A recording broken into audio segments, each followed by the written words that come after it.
कल जो है मूल अधिकार जो है की बात होनी थी, लेकिन उसमें से कुछ चीज़ें छूट गई थी। जैसे कई दिन थी ये हो रहा था कि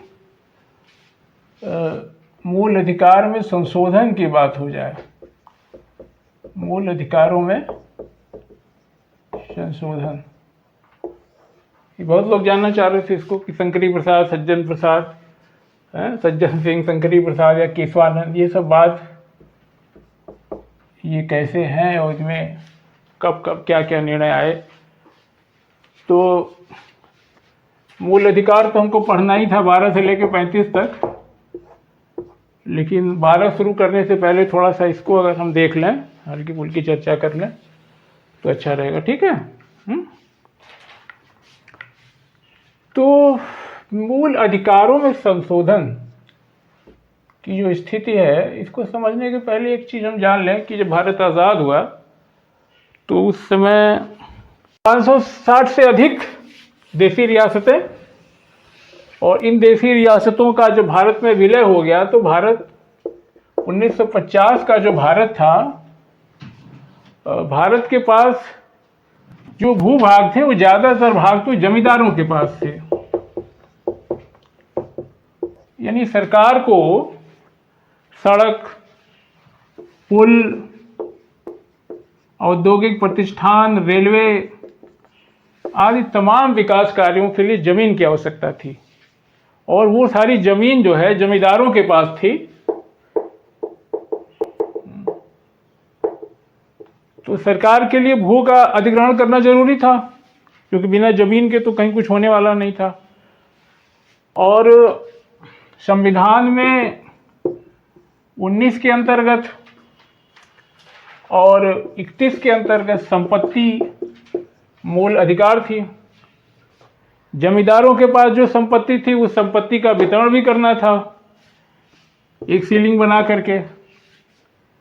तो इस चुनौती के चलते पंडित नेहरू ने 1951 में एक नवी अनुसूची का गठन किया।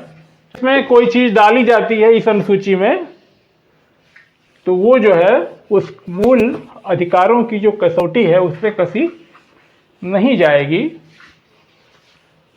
तो समस्याएं यहीं से शुरू हुई कि जिनकी जिनकी ज़मीनें जाने लगी वो लोग जो है अपने मूल अधिकार का दावा करने लगे। तो इसमें सबसे पहला वाद जो आया वो था शंकरी प्रसाद।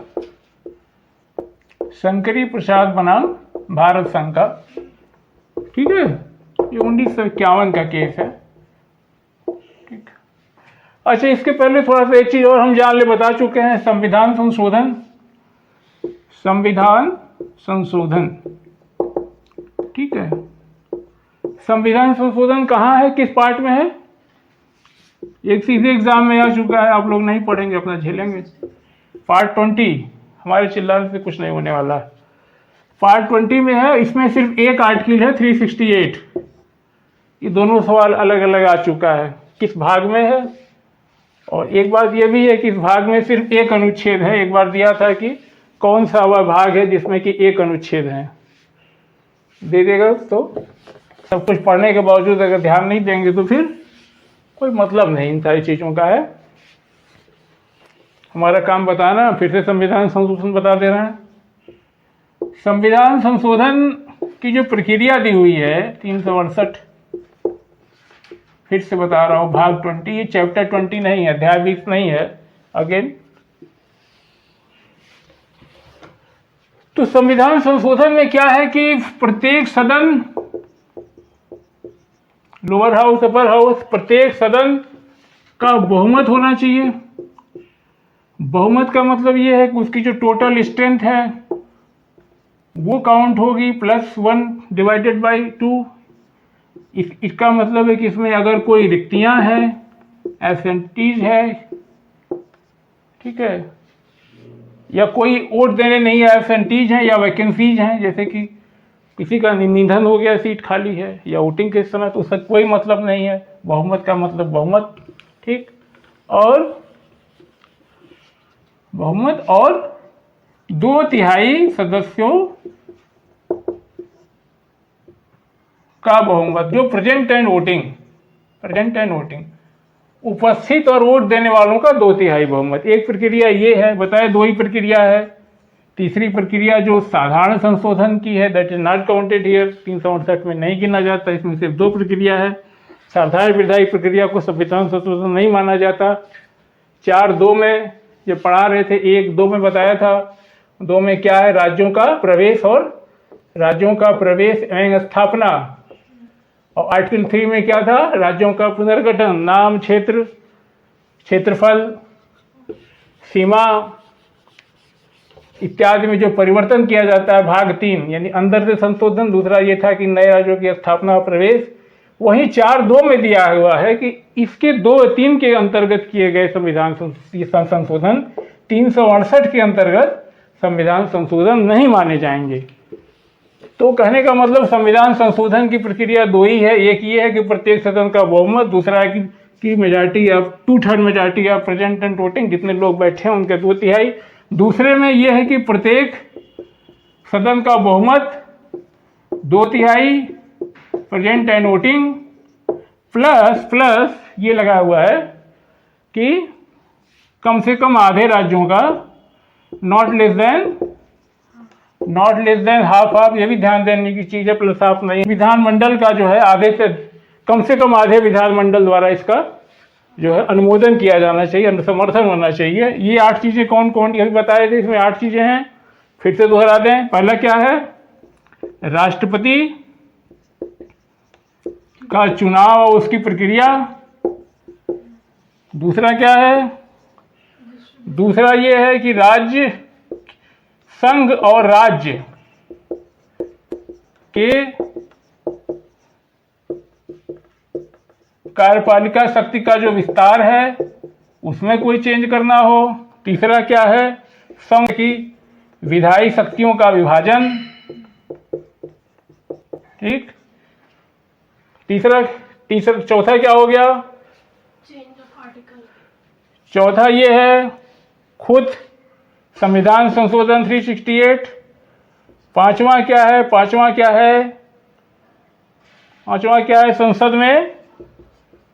संसद में राज्यों का प्रतिनिधित्व,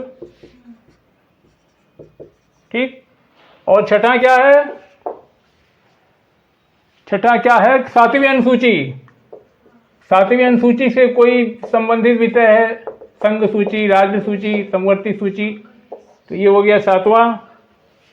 और 8वां, छठा हो गया, 7वां क्या है,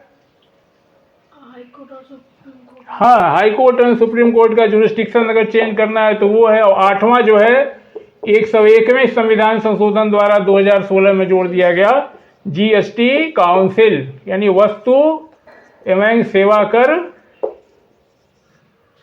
काउंसिल, ठीक है। ये 8 चीजों से संबंधित अगर कोई कानून है तो उसके लिए राज्यों के, कम से कम आधे राज्यों के समर्थन क्या, इसकी जरूरत आगे पड़ेगी, इसलिए बता रहा हूं इसको। ये चीजें हैं। और ये जान लें कि लफड़ा क्या था, लफड़ा ये था 13 का था, कि जब आप अभी आगे पढ़ेंगे हम लोग 12, 13 फिर विस्तार से पढ़ेंगे। 13(2) क्या कहता है, ये हो गया संविधान संशोधन की प्रक्रिया। और 13(2) कहता है कि राज्य कोई ऐसा कानून नहीं बनाएगा जिससे भाग 3 में दिए गए या भाग 3 में दिए गए मूल अधिकारों को छीनता है या न्यून करता है, ठीक है। छीनता है अंग्रेजी में टेक्स अवे, न्यून करता है एब्रिजेस, ठीक है। छीनता है, न्यून करता है। तो ऐसी विधि उस मात्रा तक शून्य होगी। इसको आगे हम डिटेल से पढ़ेंगे जब हम 13 पढ़ेंगे। तो उस मात्रा तक शून्य होगी, वाइड होगी, जहां तक कि, ठीक है, लिख लीजिए इसको, जहां तक कि वह मूल अधिकारों से असंगत है, ठीक है। तो इसी अनुच्छेद का हवाला देकर के ये कहा गया कि 13 जो हमको ये अधिकार प्रदान करता है कि अगर कोई ऐसा कानून बनता है जो कि फंडामेंटल राइट के अगेंस्ट है तो वो जो है वायड होगा, नल होगा और असंवैधानिक होगा। तो शंकरी प्रसाद बनाम भारत संघ के केस में जो 1951 में आया, इन्होंने प्रथम संविधान संशोधन जो 1951 में हुआ था, जाहिर सी बात है कि ये सारी चीज़ें संपत्ति के अधिकार को लेके अनुसूची 9 में डाले गए अधिनियमों को लेके थी। तो उनका तर्क यही था यहीं पे कि 13(2) के अंतर्गत जो है उन्होंने तमाम बातों के अलावा जो वादी का एक तर्क ये भी था कि हमारा जो है कि मूल अधिकारों को संविधान संशोधन द्वारा हनन किया गया है, 13(2) के अंतर्गत उनको न्याय चाहिए। तो यहाँ पे सुप्रीम कोर्ट का जो जजमेंट था, फैसला यही था, उन्होंने वादी का जो तर्क खारिज कर दिया। उन्होंने कहा कि संविधान संशोधन 368 के अंतर्गत संविधान संशोधन जो है यहाँ पर जो विधि दिया है उस विधि के अंतर्गत नहीं आता। यानी कहने का मतलब ये है कि संसद को इस बात का अधिकार है कि वो चाहे तो मूल अधिकार फंडामेंटल राइट्स में भी संशोधन कर सकती है और इनकी जो है याचिका रिट जो इसको डिसमिस कर दी। ठीक, पहला केस ये आया था। दूसरा केस जो था शंकरी प्रसाद के बाद, एक चीज याद रखिएगा एग्जाम में कि शंकरी प्रसाद है, हमारा जैसा पेपर सेटर रहेगा तो शंकरी प्रसाद, शंकर प्रसाद 2 ऑप्शन दे देगा उठा के।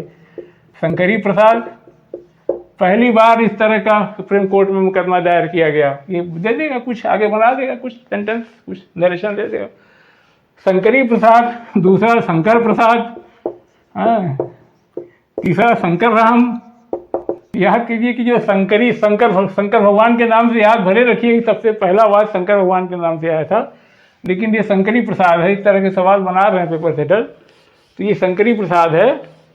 और शंकर जी के बाद नंबर आ गया दूसरा सज्जन सिंह। ये प्रसाद नहीं है, ये सज्जन सिंह है, सज्जन सिंह है, सज्जन और जेंटल सिंह है। ये सज्जन सिंह और अन्य वर्सेस बनाम राजस्थान राज्य का केस है। ये राजस्थान राज्य का केस, ये आया था इसके करीब 13 साल बाद, 1951 में ये आया था और 13 साल बाद 1964 में ये आया।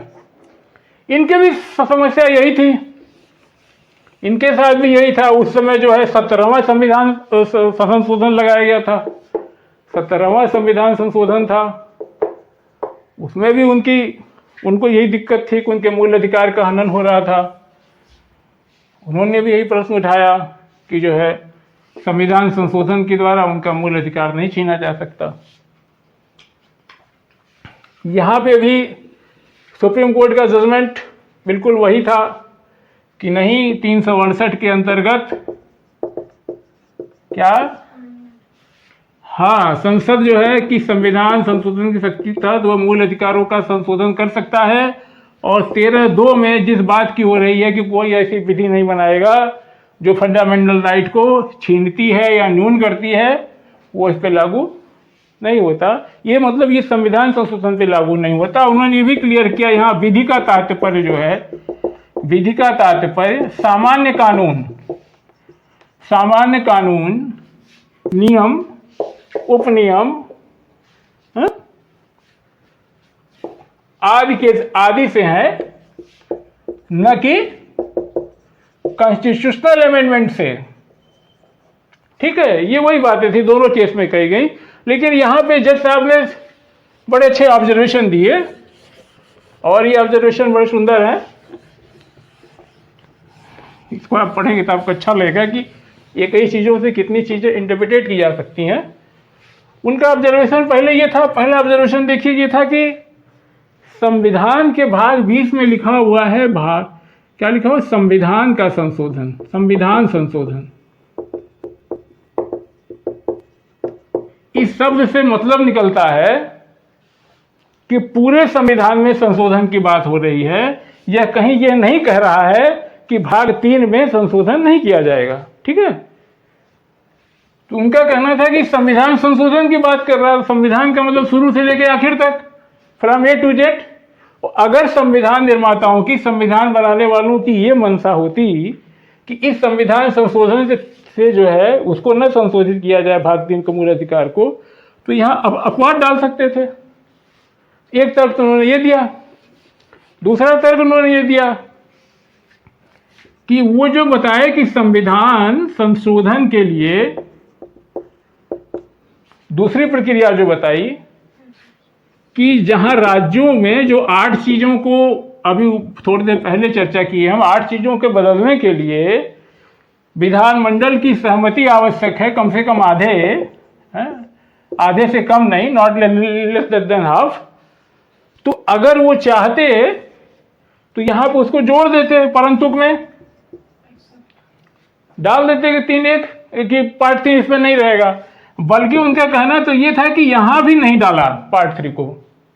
इसका मतलब था, जजेस का ऑब्जर्वेशन था, इसका मतलब ये था कि इस फंडामेंटल राइट के संशोधन के लिए राज्यों के समर्थन की भी जरूरत नहीं है, राज्यों के समर्थन की भी आवश्यकता नहीं है, मात्र संसद ऊपर वाले से ही, दो बताए ना कि जो है बहुमत से और प्रेसिडेंट एंड वोटिंग का 2/3। तो उनका कहना यही था कि मात्र जो है संसद जो अपनी शक्ति से ही संविधान में संशोधन कर सकती है और इस संशोधन से कहीं संशोधन कर सकती है, इसके लिए तो राज्यों की भी जरूरत नहीं है। 8 चीजों का उल्लेख था इसमें। उनका यही कहना था कि अगर इतना समझते तो कर देते। तीसरा तर्क जो था, तीसरा तर्क खुद यह था कि अगर संविधान निर्माता चाहते, अगर उनकी मर्जी होती तो 13 में इस बात का उल्लेख कर देते कि इस भाग में जो है संशोधन नहीं किया जाएगा, ऐसा भी नहीं किया गया। चौथा तर्क ये था कि 368 में ही कहीं लिख देते कि ये संशोधन की प्रक्रिया जो है, इससे भाग 3 को संशोधित नहीं किया जाएगा, एक अपवाद डाल देते। ठीक है, इसका मतलब है कि संविधान निर्माता चाहते थे कि वो किसी भी भाग को संशोधित कर ले। और एक 5वां तर्क उन्होंने खुद ये दिया कि जब संविधान संशोधन की शक्ति संसद के पास खुद है, तो अगर वो नहीं भी होती तो संसद ले लेता, उसको संशोधित कर देता। संसद अगर चाहता, अगर उसको ये लगती है कि ये संशोधन की शक्ति हमारे पास नहीं है, तो उस संशोधन को ही संशोधन कर देती।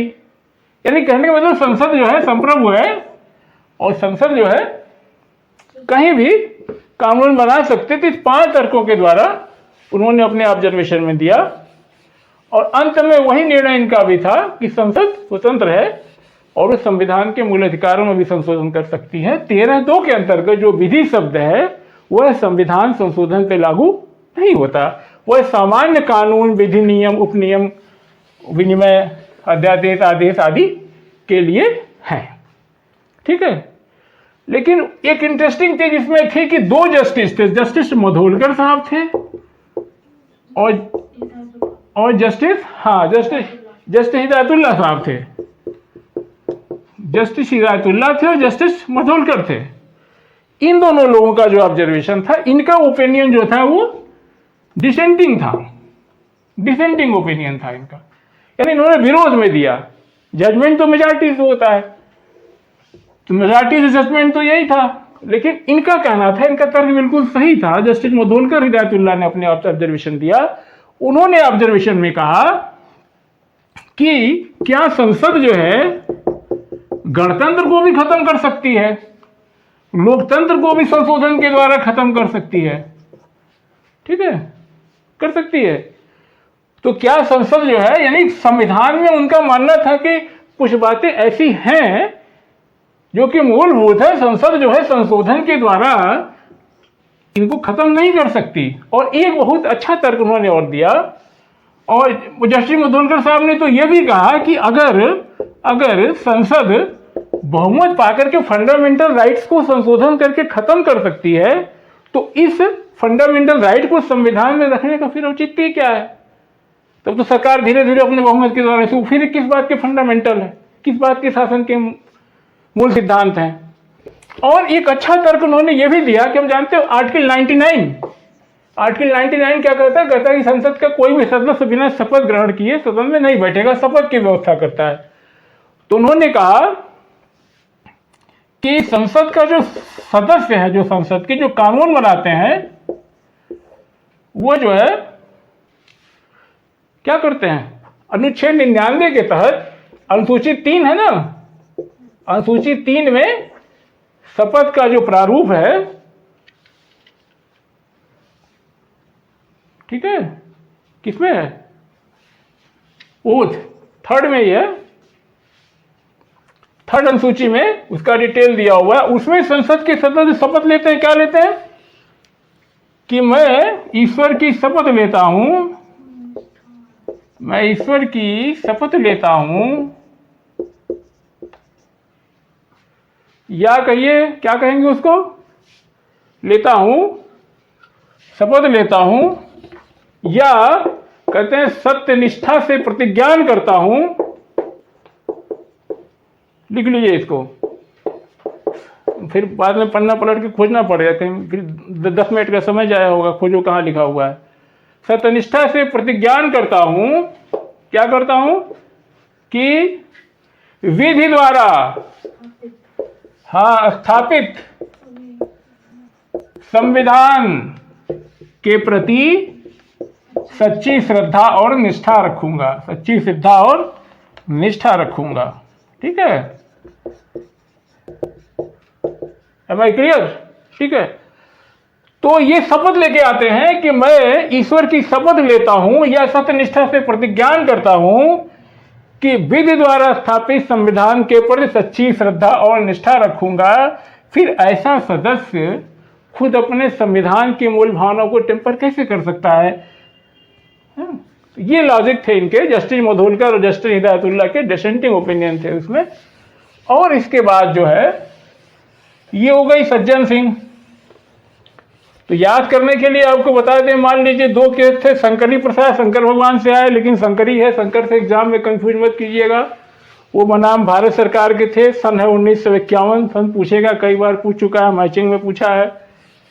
गलत करेंगे पेपर रह के मिलाएंगे कि एक सवाल और हो गया होता तो फिर क्लियर हो जाता। मेरी जिम्मेदारी नहीं है अगर ये सवाल गलत होगा तो।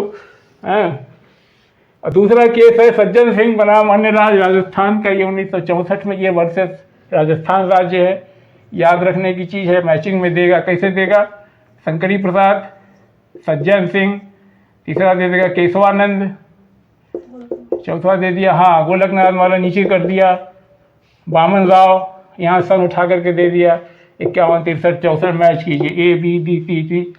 तो अगर एकदम आसान दे दिया 73, तो बहुत लोगों को केशवानंद याद रहता है, खट से दे दिया तो फंस गया। लेकिन अगर ये 52 दे दिया, ये 54 दे दिया, और एक फंसने से काम नहीं चला, दूसरे से काम नहीं चला, खाली एक ही में क्लियर करना है, तब फिर होगा कि ACD BCD CDA। तो इससे अच्छा है कि कोशिश करके इसको याद रखा जाए। ठीक है, इसी तरह के एक सवाल, ये दोनों याद रखिए कि शंकरी प्रसाद के बाद सज्जन आगे SS, सज्जन सिंह है। ठीक है, और ये दोनों शंकर से याद कर लीजिए, कर सकता है, मतलब संविधान यानी फंडामेंटल राइट में संशोधन कर सकता है, दोनों यस एक साथ हैं। तो एक इस तरह से स्मृति चिन्ह बना लेंगे। शंकरी प्रसाद और सज्जन सिंह दोनों केसों में ये था कि जो अंग्रेजकार में संशोधन कर सकता है। ठीक है, यहाँ से आगे अब बढ़ते हैं। तीसरा गोलकनाथ का केस आया। तीसरा केस था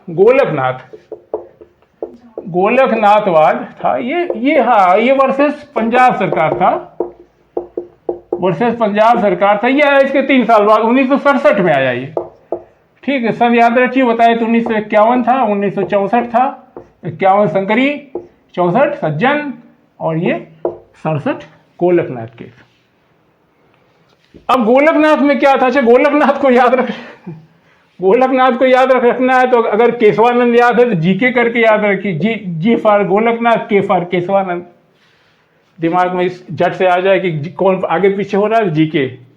तो गोलकनाथ के बाद तब के केशवानंद आएंगे। तो गोलकनाथ में चक्कर ये था कि हेनरी गोलकनाथ थे, पंजाब के निवासी थे, हेनरी गोलकनाथ। 1953 में पंजाब गवर्नमेंट ने लैंड टेन्योर एक्ट पास बनाया। लैंड सिक्योरिटी टेन्योर एक्ट, या 60 में कहिए तो जो है टेन्योर एक्ट 1953 में बनाया, जिसके तहत वहाँ के जो फिनांस कमिश्नर थे, फिनांस कमिश्नर वित्त आयुक्त, उन्होंने जो है जो उनकी सरप्लस भूमि थी उसको ले ली कानून के तहत। अंडरस्टैंड? उसकी सरप्लस भूमि उन्होंने गोलकनाथ की ले, उनके बेटा बेटी और उनकी पोती थी शायद, उन्होंने मुकदमा किया। उनकी जमीन जो है ले ली गई भाई। कौन ले ली गई? उनकी जमीन जो है ले ली गई और 14 उन्होंने 14 की मांग की, कहा कि 14 और 19 के लिए उन्होंने जो है कहा, किससे उनकी ज़मीन छीन ली गई। उनकी जो फंडामेंटल राइट उनका 14-19 का वायलेशन हुआ। 19 में उन्होंने 19F और G का तर्क दिया। F प्रॉपर्टी का था, G है कहीं भी जाके व्यापार करना, व्यवसाय करना।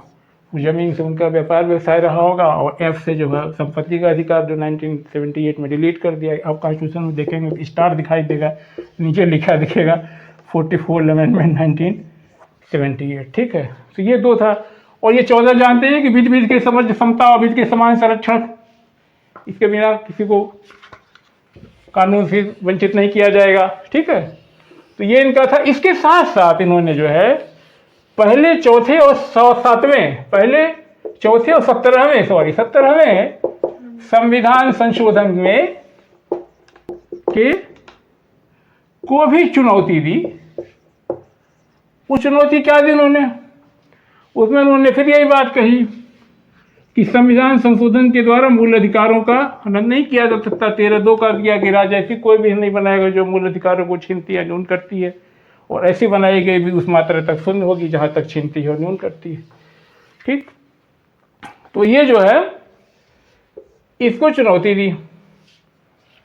और गोलकनाथ के बाद में जस्टिस कौन थे? जस्टिस सुब्बा राव साहब थे, उसमें चीफ जस्टिस भी थे,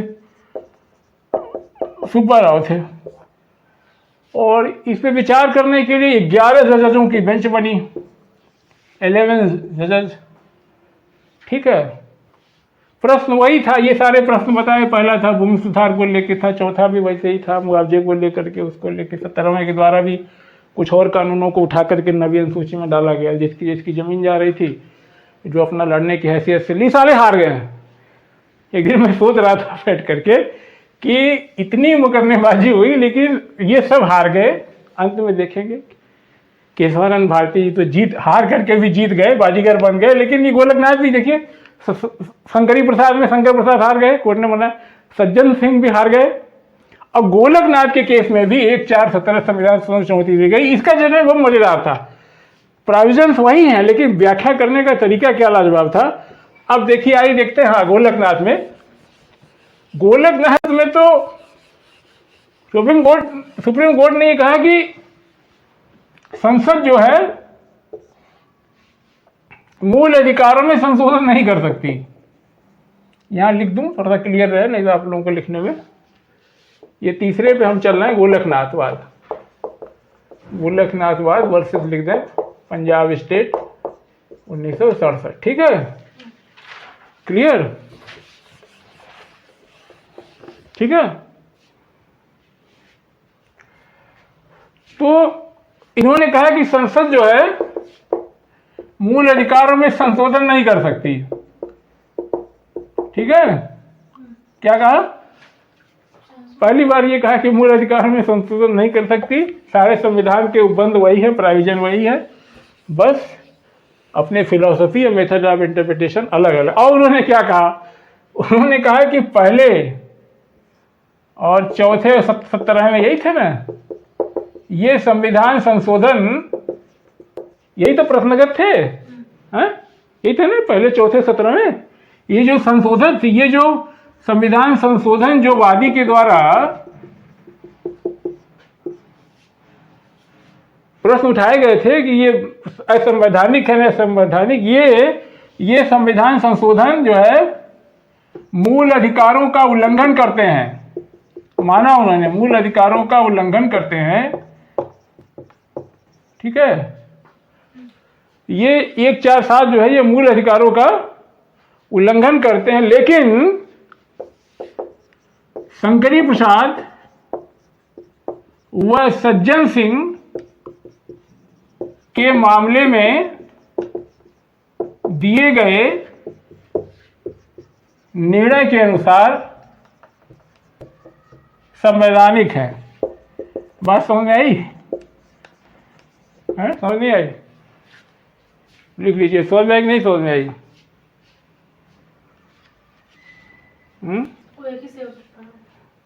कैसे कैसे हो सकता? दोनों सही है, जजमेंट है दोनों। संवैधानिक 147 संविधान संशोधन मूल अधिकारों का उल्लंघन करते हैं, ये माना उन्होंने, क्योंकि ये कही दिया कि संसद मूल अधिकार में संशोधन नहीं कर सकते, वो किया गया था। लेकिन सज्जन प्रसाद इनके हिसाब से दिए गए वैध है, तब वादी की याचिका तो निरस्त हो गई, लेकिन वादी यहां भी हार गया। लेकिन उन्होंने जो जजमेंट दिया कहता आज की तारीख से, ठीक है,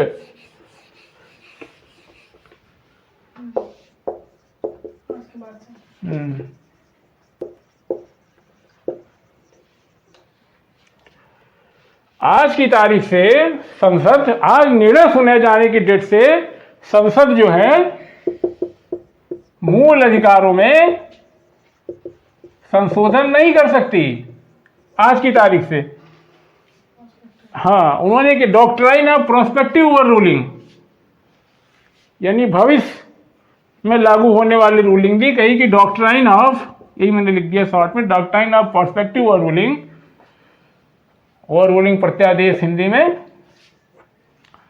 तो इसके द्वारा आज के बाद संसद जो है मूल अधिकारों में कोई संशोधन नहीं कर सकती, लेकिन इसके पहले किए गए संशोधन विद्यमान है, वादी अभी आ गया।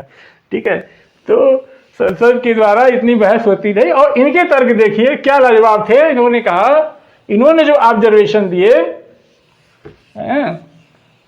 जस्टिस सुब्रह राव जी जो चीफ जस्टिस थे, सारे जजों के आर्गुमेंट मेजॉरिटी थी, ये मेजॉरिटी ये भी बैडमिंटन और क्रिकेट की तरह थी, ये 6-5 से थी, 6-5-7-6, यानी अगर इधर ये 1 होता तो 4 हो जाता, 7-4 नहीं, अगर 6-5 था, अगर ये जो है 1 इधर जाता तो ये 6 हो जाता, ये 5 हो जाता, मामला पलट जाता, जजमेंट पलट जाता एकदम।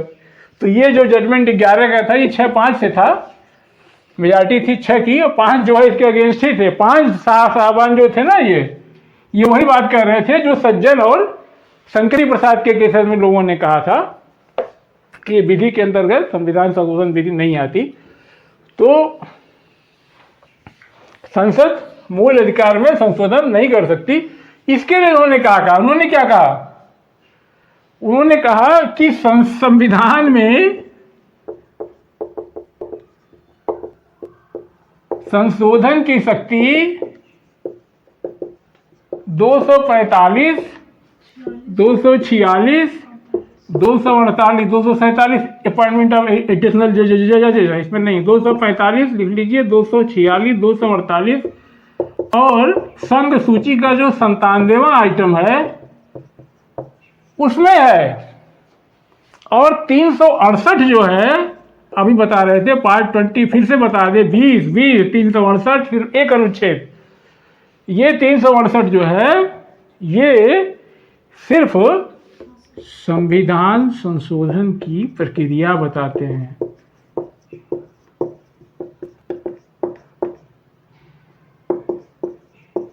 ठीक है, लिख लीजिए इसको, ठीक है ना। तो ये उन्होंने कहा कि संविधान संशोधन, ये बेरुबारी पढ़ाते समय बताए थे जो हम लोग पढ़ रहे थे, तो 245, 246, 248 और 97 आइटम में संविधान संशोधन की जो शक्ति है वो है, और 368 संविधान संशोधन की प्रक्रिया बताता है। और आप देखेंगे संविधान खोल करके देखिए तो वहाँ ये ऊपर लिखा हुआ है, भाग 20 है, और जहाँ लिखा हुआ है यहाँ ब्रैकेट में, जो इसको हाशिया शीर्षक कहते हैं, इन्होंने कहा कि ये है, उदाहरण दे दिया, ये संविधान के हाशिया शीर्षक से स्पष्ट है, यानी हाशिया शीर्षक मतलब मार्जिनल हेडिंग, इट्स क्लियर, यहाँ लिखा हुआ है संविधान संशोधन की प्रक्रिया, संविधान संशोधन की प्रक्रिया। देखिएगा बेयर एक्ट उठा करके, तो यहाँ दिया, लग रहा है कि जैसे आप लोग किताब सीने पर रख के रात भर सोए थे, सोचे क्या जजमेंट दिया जाए। तो उन्होंने कहा कि यहाँ संविधान संशोधन की प्रक्रिया है और संविधान संशोधन की शक्ति सब तो इसमें है। 245, अब 245, 46, 47 ये बता दें, बताए फिर से 245 ये कहता है कि संसद देश के किसी भी भाग में, पूरे देश में या किसी भी भाग में कोई कानून बना सकती है, ठीक, बना सकती है। 246 ये कहता है, सॉरी 245, 246 में ये है कि विधानमंडल, इसी तरीके से विधानमंडल अपने राज्य की सीमा में, राज्य के किसी हिस्से में कोई कानून बना सकते हैं। कानून बनाने के लिए ये अधिकृत करता है 245 कि केंद्र में संसद जो कानून बनाना है, संसद कैसे कानून बनाएगी, अपने विषय के हिसाब से, लिस्ट के हिसाब से बनाएगी। वो लिस्ट जो 246 में है, हा? उसकी जो सूची है, संघ सूची, राज्य सूची 246 बताता है। तो संघ पूरे देश में या किसी भाग में कानून बना सकती है। इसी तरीके से राज्य विधानमंडल अपने संबंधित राज्य में, राज्य के किसी हिस्से में कोई कानून बनाने के लिए अधिकृत है। कोई कानून का मतलब ये सूची के अंतर्गत कानून है। और 248 क्या कहता है? 248 ये कहता है कि जो किसी सूची में नहीं, हाँ ये रेजिडुअरी लिस्ट की बात करता है। जो संघ सूची, राज्य सूची, हम जानते हैं कि संघ पे कौन कानून बनाता है? केंद्र बनाता है। राज्य सूची पे राज्य बनाती है, संवर्धित सूची पे दोनों बनाते हैं। लेकिन अगर केंद्र का कानून है तो प्रिवेल करता है। लेकिन जो तीनों में नहीं है वो जो है रेजिडुअरी सूची की। और 97वां आइटम भी यही कहता है। यूनियन लिस्ट में अगर आप संघ सूची को उठा करके 97 देखेंगे तो वहाँ वो हाथ जोड़ लेता है 96 तक बताने के बाद। कहता है कि प्रभु इसके अलावा जो लिस्ट 2 और 3 में नहीं है उसके आधार पर इसमें कानून बनाया जा सकता है। अब यहाँ तक बहुत हो गया। अब जो छूटा छटा है उसको आप आगे देखिए। तो ये बात हो रही थी। तो उन्होंने कहा, पहला उनका तर्क ये था, ऑब्जर्वेशन ये था कि संविधान संशोधन की शक्ति तो 245, 46, 48 और 97 आइटम में है। ये तो संशोधन की सिर्फ प्रक्रिया बताता है, ठीक है। दूसरी बात जो उन्होंने कही, दूसरी बात उन्होंने यहाँ ये कही कि जो 13 जो कहता है, 13(2), 13(1) आगे पढ़ेंगे जब 13 पढ़ने लगेंगे। तो 13(2) जो कहता है कि कोई ऐसी विधि नहीं बनाएगा, उस विधि के अंतर्गत उन्होंने कहा कि जब संविधान संशोधन भी जब होगा, संशोधन से जो विधि बनेगी, ठीक है, संशोधन से जो विधि बनेगी वो भी तो कानूनी होगा। एक तरह उन्होंने भाई संशोधन से जो नियम कानून आप बनाएंगे वो ये तो बनेगा इस विधि के अंतर्गत, जो छीनता न्यूनकर्ता विधि है के अंतर्गत। अभी तक जो लोग कह रहे थे संविधान संशोधन विधि नहीं आएगी, उन्होंने कहा कि संविधान संशोधन विधि जो कानून बनेगा वही तो कानून रहेगा। तो ये विधि उसके अंदर भी आएगी। दूसरा लॉजिक उनका ये था। तीसरा लॉजिक उन्होंने क्या दिया?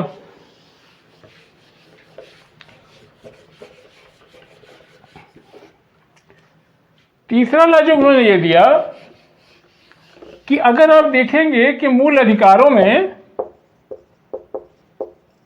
उन्होंने कहा कि मूल अधिकारों में जो जगह जगह रिस्ट्रिक्शन लगाए गए, जैसे 19(1) कहता है अधिकार देता है, 2 से लेकर 6 तक कहता है ऐसा नहीं करने में, नहीं ऐसा नहीं, शांति नहीं, व्यवस्था नहीं, ये नहीं वो नहीं।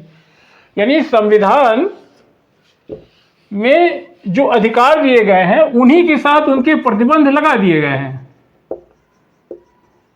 ऐसे में संविधान निर्माताओं की मंशा ये लगती है कि वो नहीं चाहते थे कि इसके अलावा इसमें कोई संशोधन किया जाए। उनकी संविधान संशोधन की जो संविधान निर्माताओं ने संविधान बनाने का जो आशय था, इंटेंशन था, वो ये था। उन्होंने जो भी मूल अधिकारों पर रिस्ट्रिक्शन लगाना था लगा दिया और वो सोच रहे थे कि आगे जो है मूल अधिकारों में कोई संशोधन नहीं होगा, ठीक है। और चौथा उन्होंने क्या कहा याद है? नहीं, चौथा उन्होंने ये कहा, हाँ वो तो, हाँ वो भी एक है, वो तो कहा ही कहा था। चौथा उन्होंने ये कहा कि संविधान की जो मूलाधिकार हैं वो प्रस्तावना का ही विस्तार है, ठीक है।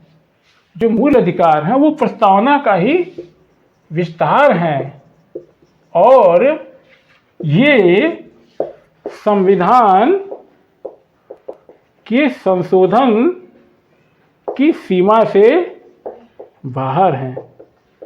ठीक है, ये लिखिए, जरूरी चीज है ये। उन्होंने कहा कि संविधान के जो मूल अधिकार हैं, जो फंडामेंटल राइट्स हैं, वो सिर्फ हमारे प्रियम्बल का डिटेल्ड है, प्रस्तावना या उद्देशिका हम कहेंगे इसको, हिंदी में फिर दोहराएंगे, प्रियम्बल्स का डिटेल है, और ये संविधान के संशोधन की सीमा से बाहर है। और पांचवा उन्होंने एक तर्क वही दिया कि अगर जनता चाहती है या सरकार ये सोचती है कि संविधान में संशोधन आवश्यक है, ऊपर लिख दे, साफ दिखाई देगा,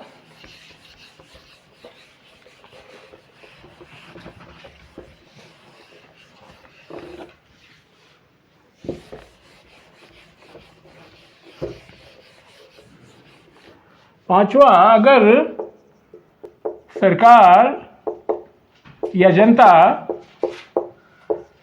सरकार मतलब जनता के चुने नुमाइंदे, चाहती है कि फंडामेंटल राइट्स में संशोधन हो, तो उसके लिए 245 और 248 तथा 97वें आइटम का प्रयोग करके के अंतर्गत कानून बना करके एक संविधान सभा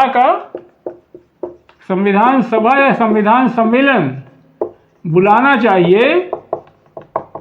ठीक है, संविधान सभा या एक संविधान सभा, कॉन्स्टिट्यूशन असेंबली बुला लिया, कोई कन्वेंशन बुलाना चाहिए, और उसके आधार पे कानून बना करके जन्म संग्रह भी कराना चाहिए। ठीक है, ये था, ये उनकी 5 चीजें थी। वो मच गया। इसके बाद भैया बवेला मचना ही था कि उस समय की क्या है हेडलाइन रही होगी समाचार की, अखबार की, जनसत्ता, दैनिक जागरण, फलानवा ढिकनवा, सब क्या हो गया, ब्रेकिंग न्यूज की। तो सुप्रीम कोर्ट ने संसद की मूल अधिकारों की संशोधन की पे रोक लगाई। ठीक, ब्रेकिंग न्यूज क्या रही होगी, गोलकनाथ मामले के बाद रही होगी कि अब जो है संसद मूल अधिकारों में संशोधन नहीं कर सकती। नेता लोग कहने लगे सरकार की शक्ति पे कुठाराघात, और क्या, सामाजिक आर्थिक विकास अवरुद्ध होगा।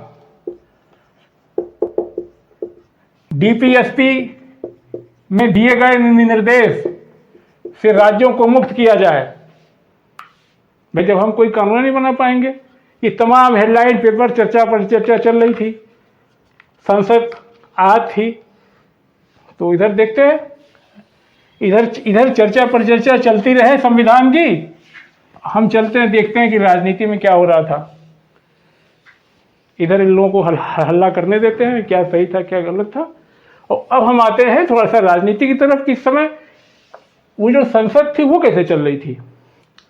1952 में देश में पहले चुनाव हुए, 5 साल बाद 1957, 1962, इन चुनावों में कांग्रेस जीतती रही। सबसे एक बड़ा फैक्टर था नेहरू वोट था, जिसको पॉलिटिकल साइंटिस्ट कहते हैं, नेहरू वोट था, जीतते रहे।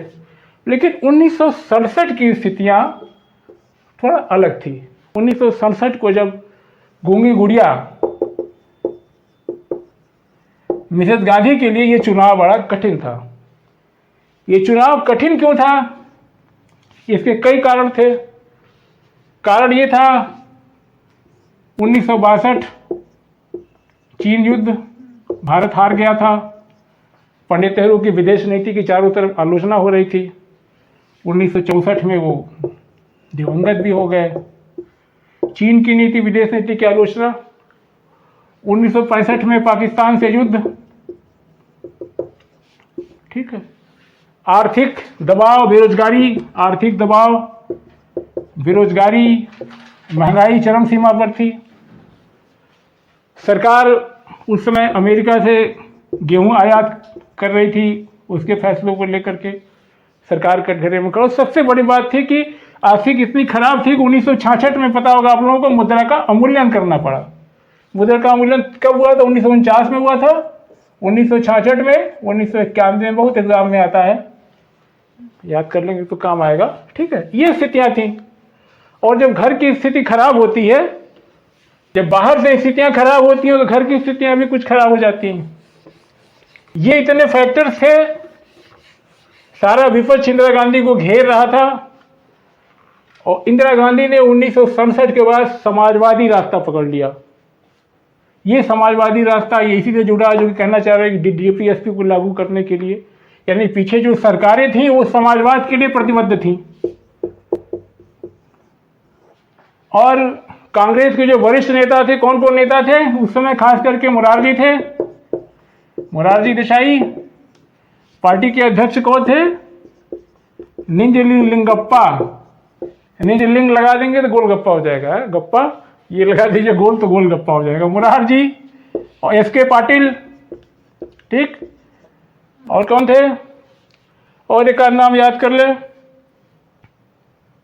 अतुल्य घोष। ये लोग जो नेता थे ये भी कांग्रेस में, ये गूंगे गुड़िया जो है शांति से रहती थी, लेकिन 1967 के बाद जिस तरह से परिस्थितियां थी उन्होंने चुनौती स्वीकार किया और चुनाव के मैदान में गई। और 67 में किसी तरीके से चुनाव तो जीत गई। जीत के आने के बाद 67 में चुनाव कांग्रेस जीत गई। मेजॉरिटी बहुत कम हो गई थी उनकी, लेकिन किसी तरीके से 67 में जीत तो गई। इंदिरा गांधी के विरोधी इतने थे यहाँ पे पार्टी में, वो किसी पे बताया जाता जल्दी, किसी पर भरोसा नहीं करती थी, अंतर्मुखी थी। तो 1969 तक आते आते कांग्रेस के बंगलौर अधिवेशन में ये लोगों के बीच जो मतभेद थे नेताओं के बीच में मुखर होने लगे। और देश की परिस्थितियां 67 के बाद भी वैसी थी, परिस्थितियां खराब थी। जब ऐसा होता है कि जब बाहर से कलह होती है तो भीतर से भी लोग साथ देना छोड़ देते हैं। तो ये सारे नेता, ये खास करके अध्यक्ष जी, और चरम सीमा पे ये पहुंच गया 1969 में जब राष्ट्रपति का चुनाव था। राष्ट्रपति के चुनाव के समय, हाँ, नीलम संजीव रेड्डी साहब को कांग्रेस ने अपना अधिकृत उम्मीदवार बनाया। ठीक, 1969 में कांग्रेस ने जो है, और शुरुआत में तो इंदिरा जी ने उनका समर्थन किया, लेकिन बाद में उनको लगने लगा कि शायद उनका जो दूसरा गुट है उनको हराने के लिए कोई रणनीति रच रहा है। इस नाते उन्होंने जो है अध्यक्ष की मर्जी के विरुद्ध अपना उम्मीदवार लड़ा दिया, वेंकटवरा वीवी गिरी साहब को। ठीक, और वीवी गिरी साहब को उन्होंने जिता भी लिया। और ये जिता लेने का क्या मतलब था? जिता लेने का मतलब ये था कि पार्टी अध्यक्ष और उनके साथ जो लोग इकट्ठा थे उनके इच्छा के विरुद्ध जीतना, मतलब उनके बीच में तनाव जो उनके बीच में जो खींचतान थी वो और ज्यादा गहराई। और ये चरम सीमा पर तब पहुंच गया जबकि उन्होंने मोरारजी देसाई, उनके सरकार में फाइनेंस मिनिस्टर थे, उन्होंने बिना उनसे कंसल्ट किए फाइनेंस मिनिस्टर से 14 बैंकों का राष्ट्रीयकरण कर दिया। ये भी समाजवादी दृष्टि को ध्यान में रख के किया। 14 बैंक नेशनलाइजेशन उन्होंने कर दिया और उन्होंने हवा नहीं लगने दी मोरारजी को, मोरारजी देसाई को, जो बाद में वो नाराज होकर के कुछ दिनों के बाद इस्तीफा दे दिया, उन्होंने अपना रेजिग्नेशन कर दिया। और ये जो है खाई और चौड़ी हो गई। बाद में अध्यक्ष निजलिंगा साहब ने कांग्रेस से 1969 में, जानते हो, कांग्रेस से निकाल दिया, इंदिरा जी को आउट हो गई। और कांग्रेस जो है क्या बनी? अभी कांग्रेस आर हो गई। हाँ, अभी इंदिरा इज आउट, तो गूंगी गुड़िया अब जो है इसका मतलब शतरंज की चाल चलने लगी थी। वीवी गिरी को लड़ाया, एग्जाम में पूछता अंतरात्मा के आधार पर पहली बार कौन जीता था, कई बार आ चुका है, याद रखिएगा वीवी गिरी। ठीक है, तो अंतरात्मा, हाँ, ये भूल के बताना कि जो इलेक्टोरल कॉलेज कर लीजिए जो होता है, एमपी रहे होंगे और एमएलए रहे होंगे, तो जो अंतरात्मा की आवाज पे वोट देने की अपील उन्होंने की थी, पता नहीं है, वो लड़ा दी थी उनको। लोग अंतरात्मा की आवाज पे अच्छा बुरा दे, मतलब पार्टी लाइन होती है, पार्टी का व्हिप जारी होता है। लेकिन नेता कहते हैं ना, अंतरात्मा की आवाज़ पे वोटिंग करी, तो अंतरात्मा की आवाज़ पे गिरी साहब, गिरी बाबा जीते थे और इंदिरा गांधी की बड़ी जीत थी। हाँ, उसके बाद से उन्होंने प्रेवी पर्स, राजव का पर्स, उसको भी ख़त्म किया, जो हमारे एक्सचेकर पे एक्स्ट्रा बर्डन पड़ रहा था। ठीक है, तो यही कर रहे थे। इंदिरा आउट हो गई तो बन गई कांग्रेस, वो ऑर्गेनाइजेशन में बन गया कांग्रेस। और अब 69 तक आते आते कांग्रेस की स्थिति 70 तक आते आते और खराब थी, क्योंकि ये 86-87 आदमी मिलकर के इकट्ठा हो गए थे एक साथ, सारे बुजुर्गान, सारे सीनियर्स और सारे मजे मजाए नेता और एक तरफ ये। तो अब वो जो बहुमत था उसमें से भी कम हो गया, सरकार गिरने का खतरा हमेशा था। बाद में डीएमके और अन्य रीजनल पार्टी से मिलकर सरकार चलती रही। 19 दिसंबर 70 तक आते आते इन्होंने क्या किया, दिसंबर 70 में संसद को भंग करने के लिए राष्ट्रपति से सिफारिश कर दी। राष्ट्रपति साहब गिरिजी जी तो उनके मन के आदमी थे, पहले ही तो उन्होंने चुनवा दिया था, और ऐसे भी कोई संवैधानिक दृष्टि से गलत काम नहीं था।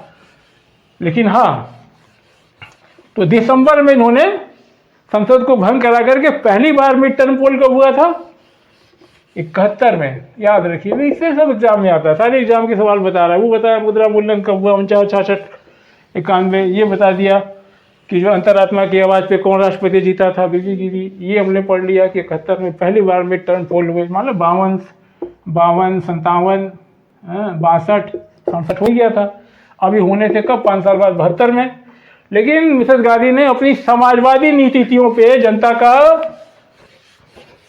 रुझान जानने के लिए, जनता से आज के नेताओं की भाषा में आशीर्वाद देने के लिए चुनाव में आ गई। और विपक्ष जैसे आज इकट्ठा होता है ऐसे ही उस समय भी इकट्ठा होता था। ग्रैंड अलायंस बनाया गया, जितने समाजवादी, कम्युनिस्ट पार्टी, जनसंघी सब एक साथ इकट्ठा हुए इंदिरा गांधी को हराने के लिए।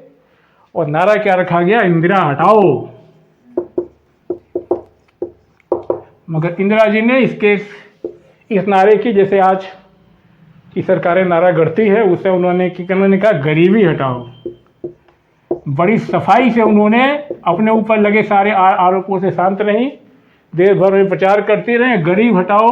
और 24 सूत्री कार्यक्रम भी बनाया, उसके लिए पेश किया। इसका परिणाम ये हुआ कि 71 के मिड टर्म पोल में फिर से कांग्रेस इंदिरा के नेतृत्व में जीती। गूंगी गुड़िया एक मंजी हुई राजनेता साबित हुई, और उन्होंने अपनी समाजवादी नीतियों को जारी रखा और 2/3 बहुमत फिर कांग्रेस पाई। और अब हम फिर लौट के आ जाते हैं कि गोलकनाथ के बाद जो शोर शराबा हो रहा था, इंदिरा गांधी जब 1971 में सत्ता में आई तो आते ही पहले उन्होंने 24वां संविधान संशोधन किया। संविधान संशोधन 1971 में किया, और उसमें उन्होंने जितनी बातें गोलकनाथ जी ने उठाई थी सब खत्म कर दी। 13 में ये जोड़ दिया गया कि 13 में विधि के अंतर्गत क्या आएगा, विधि के अंतर्गत वो जो बार बार कहा जा रहा था, उन्होंने लिख दिया यहाँ पे साफ साफ, विधि के अंतर्गत संविधान संशोधन विधि नहीं आएगी। दूसरा, 368 में भी उन्होंने लिख दिया कि 368 के तहत संविधान संशोधन किसी भी भाग में कर करके, संविधान संशोधन का मतलब परिवर्तन, परिवर्धन और निरसन। संशोधन 3 ही तरीके से तो होगा, कोई चीज़ चेंज कर दो, किसी जगह कोई चीज़ वो बैठा दो लाके, परिवर्धन कर दो, छोटा लिखा है बड़ा कर दो, बड़ा लिखा है मसला कर दो, और निरसन खत्म कर दो। ये पार्ट है संशोधन के, अमेंडमेंट के, ठीक है, ये किया। और तीसरा जो बता रहे थे हाशिया मार्जिन वाली बात, वो उन्होंने यहाँ कर दिया कि अब देख 368 अगर आप खोल करके देखेंगे, ये हाशिया शीर्षक, अब वहाँ लिखा है संविधान का संशोधन करने की संसद की शक्ति और उसके संशोधन की प्रक्रिया, ठीक है। पहले वाला नहीं था, पहले क्या लिखा था, पहले ये लिखा था पहले के पहले वाला कुछ नहीं था, खाली यही तो मूल संविधान नहीं लिखा था, संविधान संशोधन की प्रक्रिया। नहीं तो यही तो गोलकनाथ जी ने ये कहा था ना जजमेंट में, गोलकनाथ ने ये कहा था कि संविधान संशोधन का जो शक्ति है वो 245, 46, 48 में है, और ये सिर्फ प्रोसेस बताता है, प्रक्रिया बताता है। तो वो दोनों कर दिया तो उन्होंने उसको संशोधन करके वो झंझट ही खत्म कर दिया। तो हाँ, और वो जो बार बार मतलब जितनी भी चीजें कोर्ट के द्वारा उठाई जा रही थी लेकिन सब खत्म कर दिए। मतलब सब अपने हिसाब से ही कहीं भी संशोधन कर सकती है, उस हिसाब से कर दिया। यही लोग कर रहे थे ना, लोग चाहते तो 13 में लिख देते, तो उन्होंने लिख दिया 13 में, फिर संविधान के अंतर्गत संविधान संशोधन की विधि शामिल नहीं है। लोग कह रहे थे कि 368 में अगर चाहते संविधान निर्माता तो लिख देते, उन्होंने लिख दिया कि 368 में संसद जहां भी चाहेगी पूरे संविधान में, पूरे में आ गया, यहाँ भाग 3 में भी कोई भी परिवर्तन और निरसन संशोधन के रूप में कर सकती है। और एक जो ये खुद भाई जो जजमेंट होता है वो भी तो कानूनी होता है। अब जब गोलक नाथ जी ने ये बना दिया, उनके जजमेंट के पहले तक उन्होंने लिख दिया कि ये खाली संविधान, वही लिखा हुआ है, अगर देखिए संविधान उठा के बेरट संविधान संशोधन की प्रक्रिया, यही लिखा था। अब ये डिलीट करके स्टार बना, ये अभी नीचे आ जाएगा। अभी जो ओरिजिनल वाला था ये संविधान में नीचे आ जाएगा, यहाँ पे स्टार लगा करके लिख गया कि बाई 24th अमेंडमेंट 1971, ओरिजिनल वाला यहाँ ये मिलेगा आपको, संविधान संशोधन करने की संसद की शक्ति और प्रक्रिया। कहने का मतलब सारे समस्याओं का निराकरण कर दिया। और एक चीज और थी कि ये था कि दोनों सदनों से बिल पास होने के बाद राष्ट्रपति को अनुमति के लिए दिया जाए नहीं था। उन्होंने 24वें संविधान संशोधन द्वारा कांग्रेस सरकार ने ये कर दिया कि जो है क्या कर दिया, लिख दिया साफ साफ कि राष्ट्रपति सहमत देगा। यानी अब संशोधन पे राष्ट्रपति को सहमति देना अनिवार्य हो गया। केशवानंद भारती केस, ठीक है। अब हम लोग देख लें केशवानंद साहब में क्या था। तो 71 तक तो हम आ गए खींच करके। अब हम आते हैं केशवानंद भारती बनाम केरल राज का केस था, याद कर लीजिए, बता दिए। केशवानंद का स्वामी केशवानंद भारती पदंगवालारू, क्या नाम था इनका, पूरा नाम था स्वामी केशवानंद भारती पदंगवालारू। और एक चीज और भूल गए, 1971 में करने के बाद इंदिरा गांधी ने फिर अपनी समाजवादी नीतियों को आगे बढ़ाने के लिए 25वां संविधान संशोधन किया। लिख लीजिए, 25वें संविधान संशोधन द्वारा 31C जोड़ा गया, और 31C में यह कहा गया कि 39B और C में नीति निर्देशक तत्वों DPSP को लागू करने के लिए बनाए गए कोई कानून इस आधार पर चैलेंज नहीं किए जाएंगे कि वो 14, 19 और 31 का उल्लंघन करते हैं। ठीक है, समाजवादी नीतियों को आगे बढ़ाने के लिए 25वां 24वां बताई दिए थे, अभी 25वां छूट रहा था। 31C जोड़ा, 31C जोड़ करके उन्होंने क्या कहा, 31C, ठीक है, ये बहुत इंपॉर्टेंट है। 39BC की जो DPSP उसको लागू करने के लिए ये नहीं कहा जाएगा कि ये किसी भी आधार पे 14, 19 या 31। 14 बताया क्या है, वित्त के समता, वित्त का समान संरक्षण। 19 क्या है, freedom of right to freedom. 31 क्या है, राइट टू प्रॉपर्टी। 78 के पहले तक याद रखिए। अब अभी सब 71, 72 की बात हो रही है, अभी 31 जिंदा है, 300A में नहीं गया है। ठीक है, तो स्वामी केशवानंद भारती पतंगवालारू की बात करें, केशवानंद जी के बारे में थोड़ा सा जान लें कि केरल में जो है क्या नाम है, एक डिस्ट्रिक्ट है कासरगोड जिला है केरल में, बड़ा जिला है ये। और वहाँ पे एक मठ है, क्या नाम है मठ का, एक दिन बताए थे हम, याद है?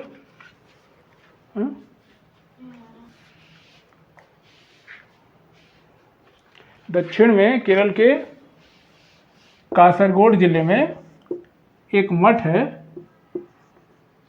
जिसे उसका जो शंकराचार्य होता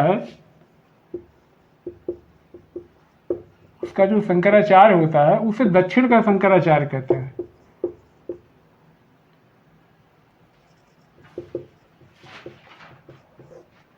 ठीक है,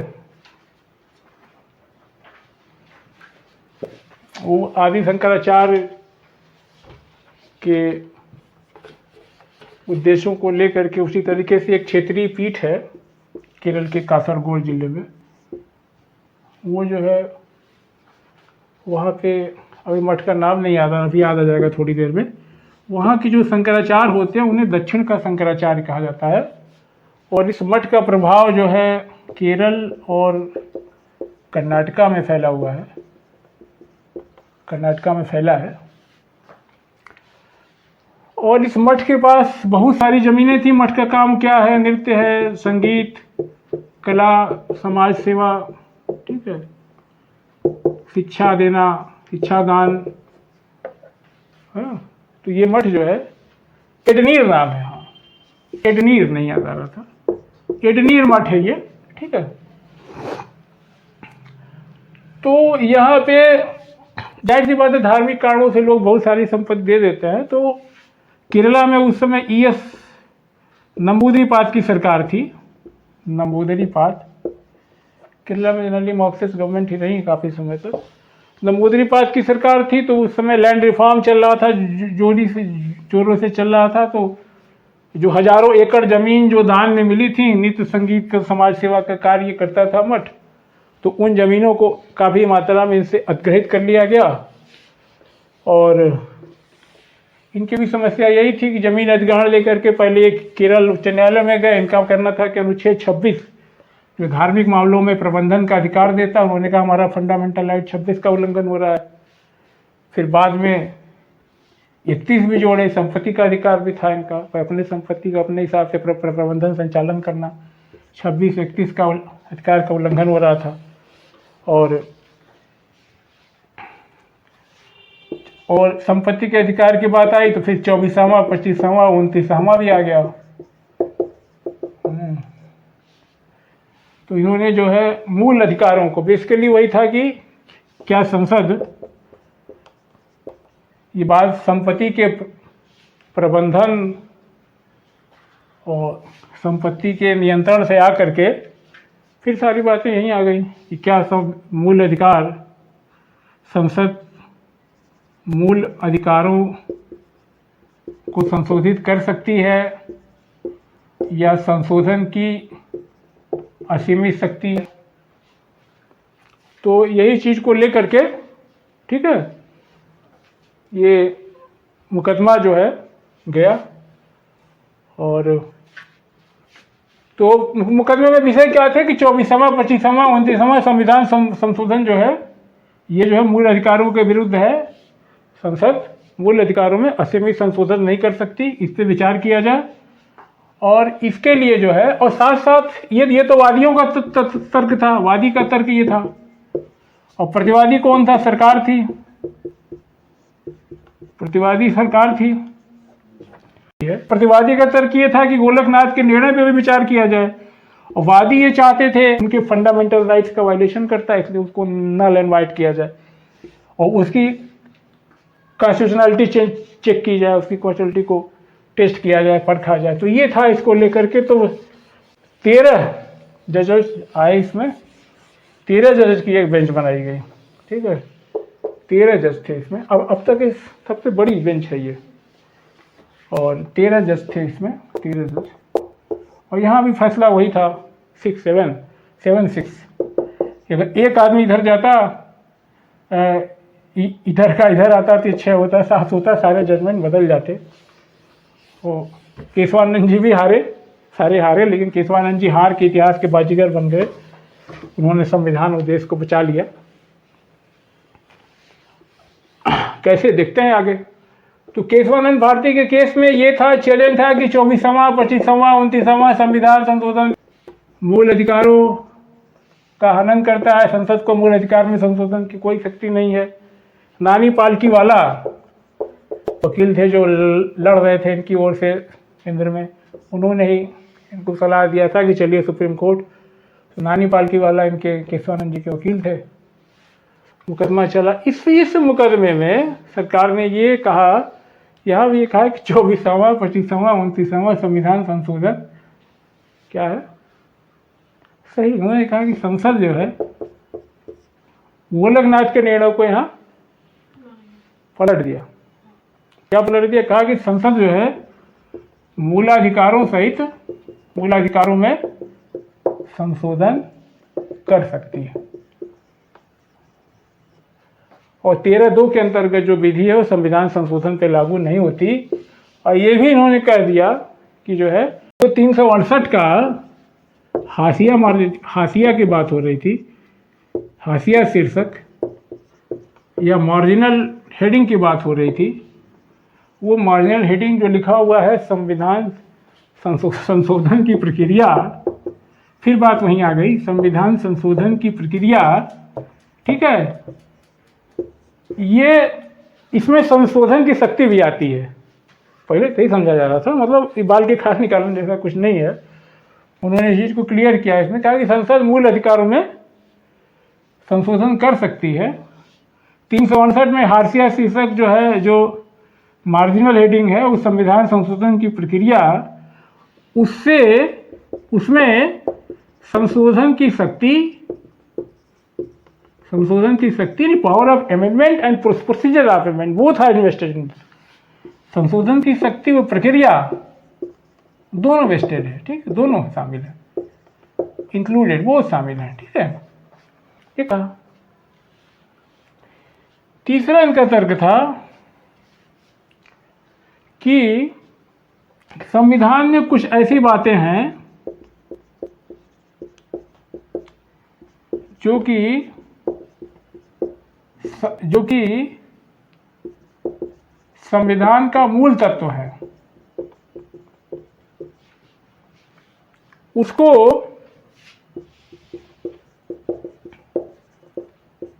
संशोधित नहीं किया जा सकता। सरकार का क्या तर्क था? सरकार का ये तर्क था कि सरकार की जो संसद की संशोधन की शक्ति है वो अनलिमिटेड है, असीम है, वो जो चाहे कर सकती है।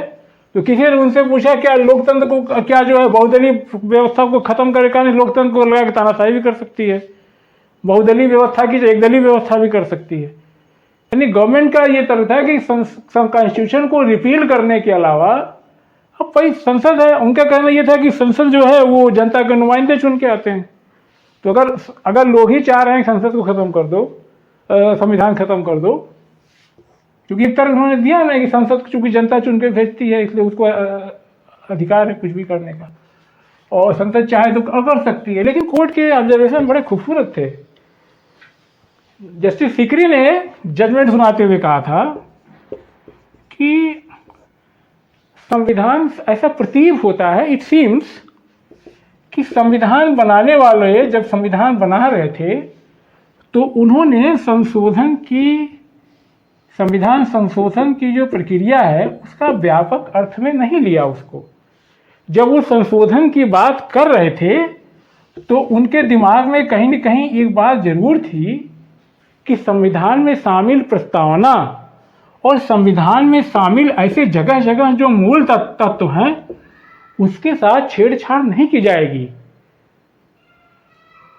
इट वॉज क्लियर, उनका ये परसेप्शन था, उनको ये पता था कि जो संशोधन की प्रक्रिया लिख रहे हैं। उन्होंने एक बात और कही कि ये प्रस्तावना संविधान के प्रियम्बल और संविधान के परिधि के भीतर, संविधान की प्रस्तावना से की झलक जो है फंडामेंटल राइट्स में है, और उसी का विस्तार देखें तो उसी तरह की बातें जो कि तुरंत कर पाना संभव नहीं था सारी डीपीएसपी में डाल दी गई हैं। और अलग अलग जगह जो संविधान की जो मूल भावना है, जो साइलेंस स्पीकिंग ऑफ कॉन्स्टिट्यूशन है, वो जो उसका बेसिक एलिमेंट है, उनको ये नहीं लग रहा था कि संविधान संशोधन की प्रक्रिया से कोई मूल अधिकार छेड़ने की बात कहेगा, कोई डीपीएसपी की बात करेगा।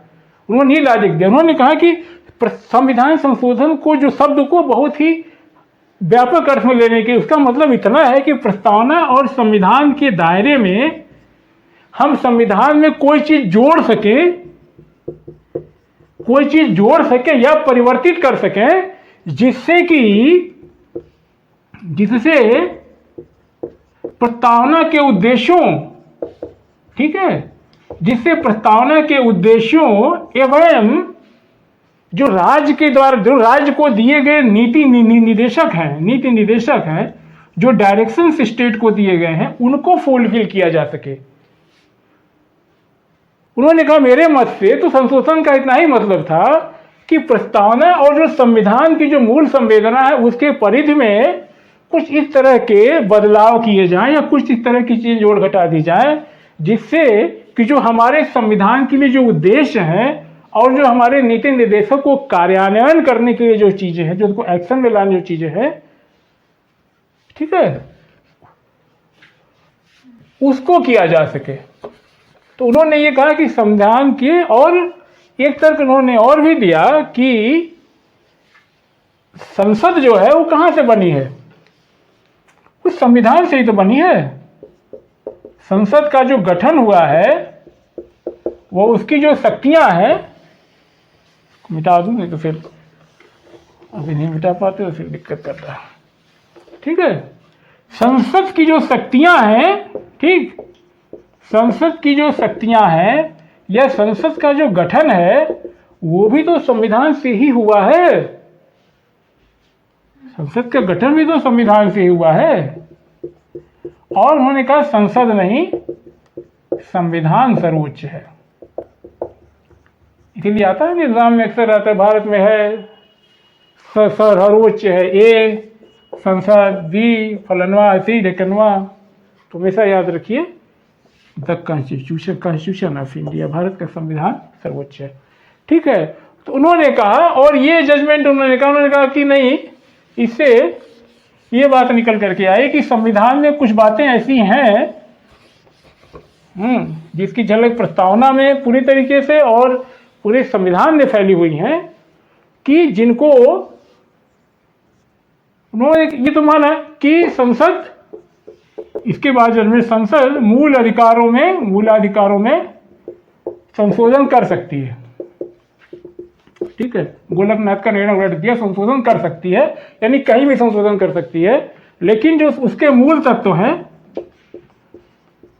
जिसको आधारभूत रचना या अंग्रेजी में बीएस हम लोग कहते हैं बेसिक स्ट्रक्चर, ठीक है, बेसिक स्ट्रक्चर, वो जो साइलेंस वॉइसेस हैं और वो जो प्रियम्बल्स हैं, जो फंडामेंटल राइट्स हैं, जो स्टेट के ऊपर इम्पोज किए गए ड्यूटीज हैं, वो सारी चीज़ों को जो है उसमें से ऐसी तमाम चीज़ें मूल तत्व हैं उनको अमेंड नहीं किया जा सकता, और नहीं किया सकता। संविधान के संशोधन की शक्ति असीमित नहीं है। संविधान के पास व्यापक संशोधन के अधिकार हैं, व्यापक संशोधन के अधिकार हैं, वो फंडामेंटल राइट सहित जहाँ चाहे वहाँ संशोधन करे।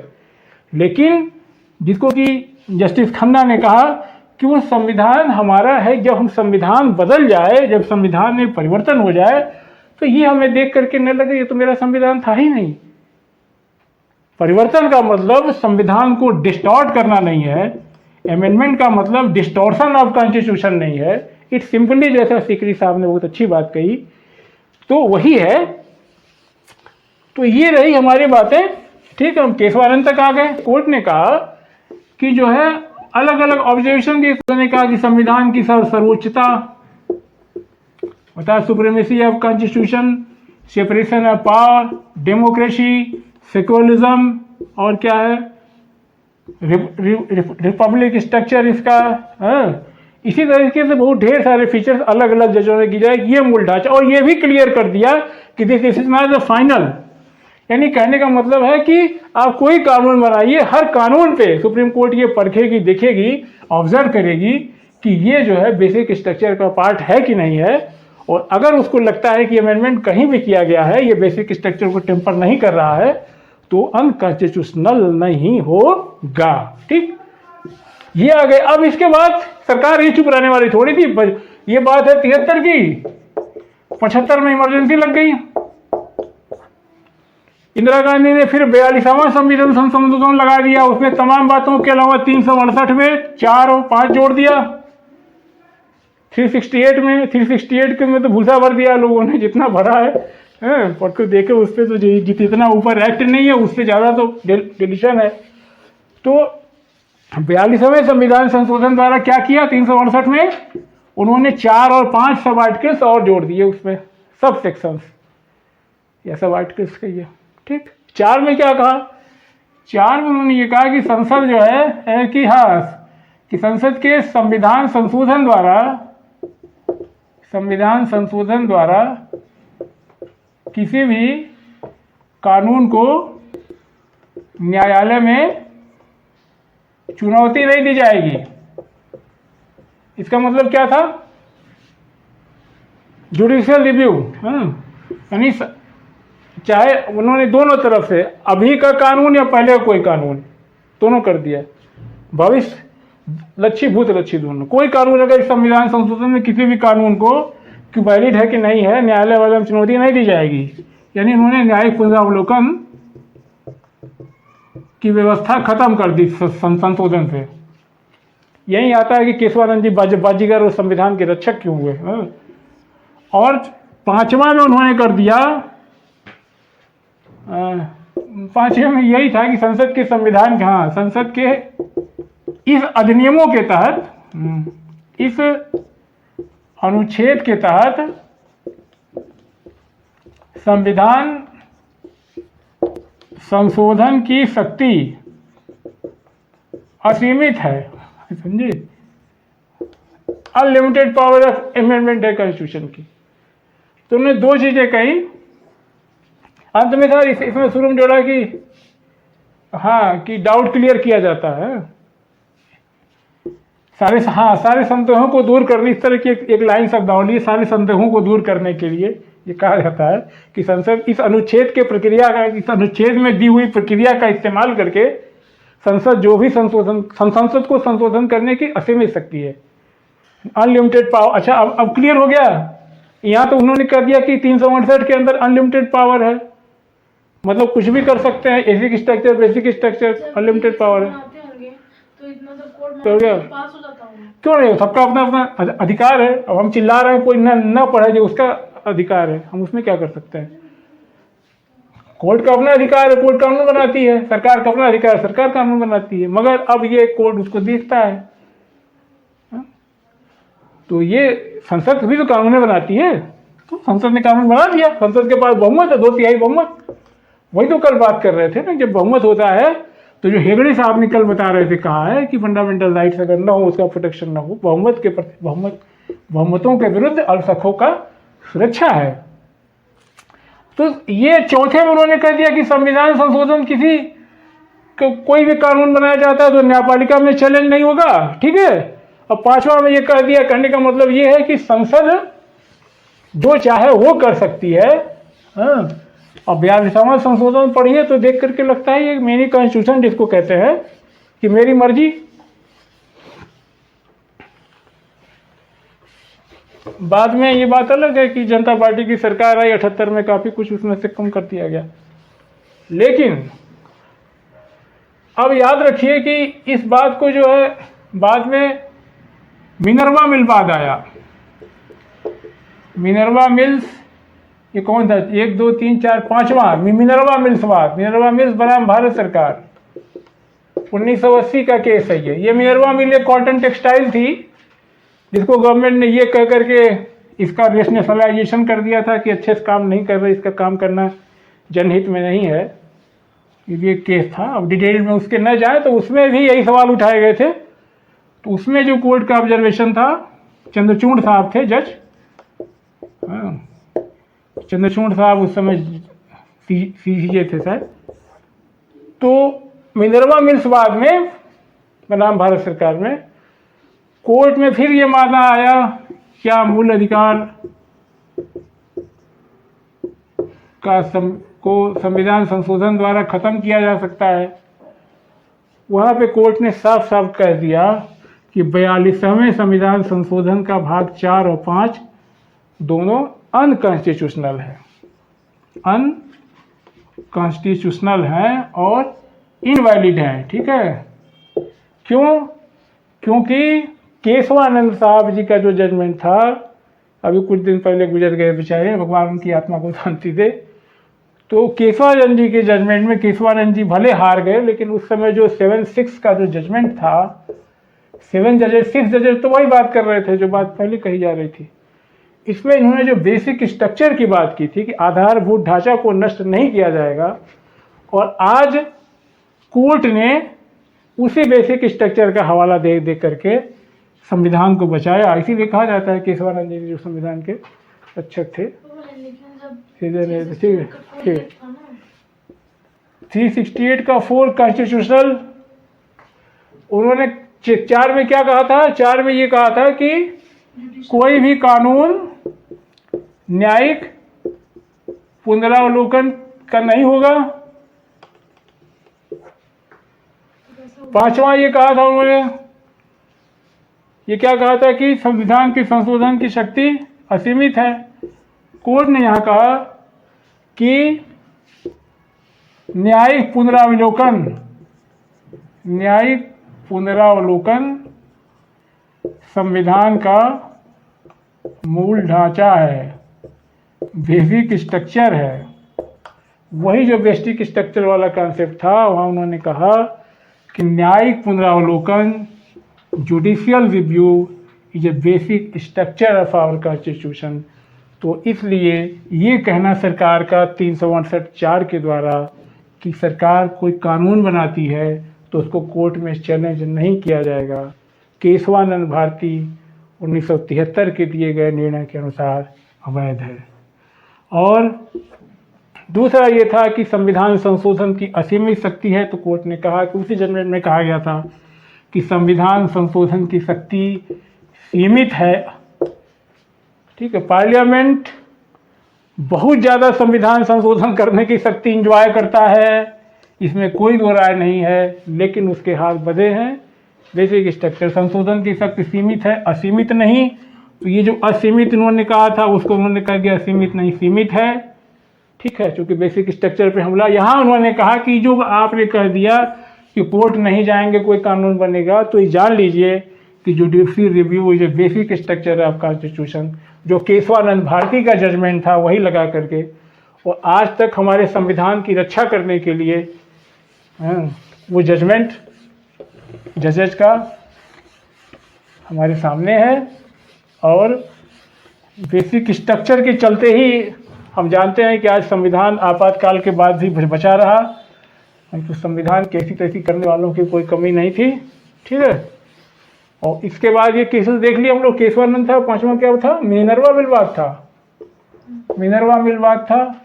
इसके बाद एक 6वां पढ़ के समाप्त कर ले, वामन राव वाद है।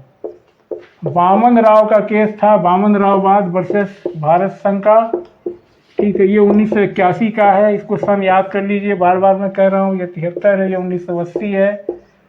इसमें एकदम बातें साफ हो गई। वामनवाद ने ये भी कह दिया उन्होंने, सब साफ हो चुका है। अब संसद किसी भी भाग में कोई संशोधन कर सकती है। ठीक, दे आर फ्री। दूसरा, मूल अधिकारों में वो जो बेसिक स्ट्रक्चर, संविधान की जो आधारभूत ढांचा है, बेसिक स्ट्रक्चर को नहीं बदल सकती। ठीक है, और तीसरा ये भी क्लियर कर दिया गया कि ये कब से, तो केशवानंद भारती का जजमेंट 24 अप्रैल 1973 को आया था। ये भी एग्जाम में पूछ चुका है, बहुत घुसा के पूछा था। 24/4 दिया था, 24/3 दिया था, 24/6 दिया था, 71 था, 72 था। तो काट एंड बोल हो जाएंगे। कुछ होता है सिंबल बना लीजिए कि 4 के बाद 4 आया है या अप्रैल महीना है, जिससे कि पकड़ में आ जाए। अगर याद नहीं है तो रट गया हो तो बात ही अलग है, रटने के बाद भी कन्फ्यूजन होगा। तो 24/4/73 के बाद, ठीक है, जो भी कानून बने हैं, ठीक है, जो भी कानून बने हैं, चाहे भले वो अनुसूची 9 में ही क्यों न डालेगा, ठीक है, उसको जो है न्यायिक पुनरावलोकन किया जा सकता है। उसके पहले जो कुछ किया गया है उस पर तो लागू नहीं होगा, उसके पहले वैसे ही रहेगा। लेकिन अगर न्यायालय चाहे तो 24/4/73 के बाद जो भी संविधान संशोधन किए गए हैं उसका जो है पुनरावलोकन किया जा सकता है। ये आज की स्थिति है छोटे में। ठीक है, लगता है कुछ चीज़ें समझ में आई होंगी। ठीक है, नहीं तो फिर देखेंगे। तो ये मूल अधिकार देख लिए। अभी हम लोग 2 दिन से पढ़ते पढ़ते हम लोग असल जगह घुस ही नहीं पाए। 12 में 12 ऐसा हो गया है। ठीक है, ख़त्म करें आज। हाँ ठीक, चलिए